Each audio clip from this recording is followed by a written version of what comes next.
I'd like to see what the difference is between Measure JJJ and Measure S. If Measure S does not pass, what can be done to improve oversight of large community-altering projects based on this Measure JJJ? We looked at JJJ. JJJ, unfortunately, although it sounded like a good thing, okay, and if anybody here voted for it, I'm sorry to tell you this, but it really isn't going to do very much because there are giant loopholes in JJJ that you can drive a truck through.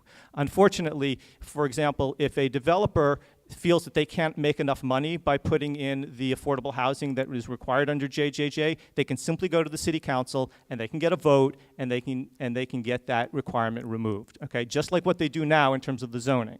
Okay, so that's a problem. There's also in terms of JJJ, when they do provide affordable housing, there's no requirement for them to do it on site. They can do it somewhere else.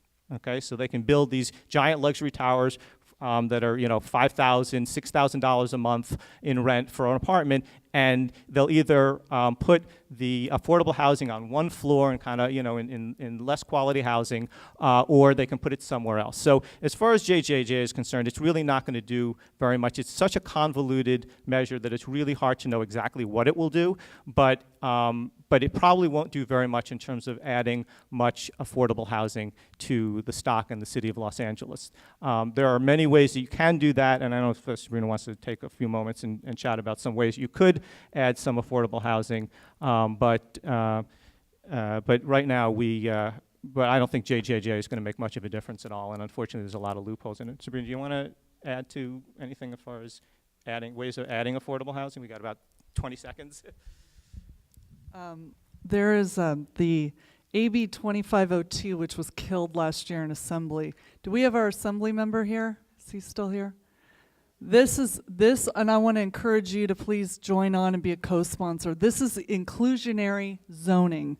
This was killed by a court saying that Costa Hawkins outlawed inclusionary zoning. Could you guys co-sponsor this? Because if we get inclusionary zoning, that means every new development has to include an affordable housing component.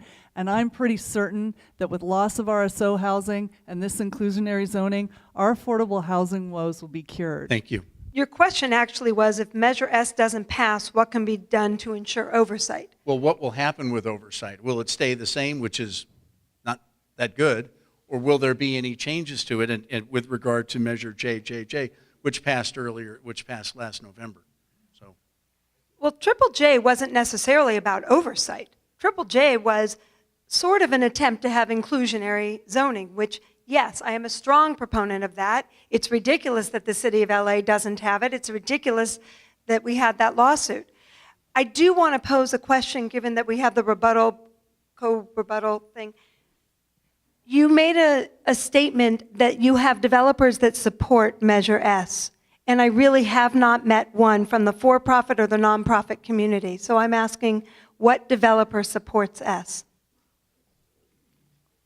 Okay, well, I mean, we can get you a name. I mean, we can get you names of people. I wasn't prepared for that question with names of developers. We have them. They have come to us, and they are complaining that they're getting pushed out of the process. But I'm happy to answer that question. We're just not prepared right now to give you a name, okay? Because we have a list of supporters that's 3 or 4 pages long. So, and as you guys also have your supporters. So I think, but I to pull out a name and who's a developer on this, it would be very difficult for me to do so. But I'm happy to get it to you, and I commit to you that we will get you the names of developers. Okay.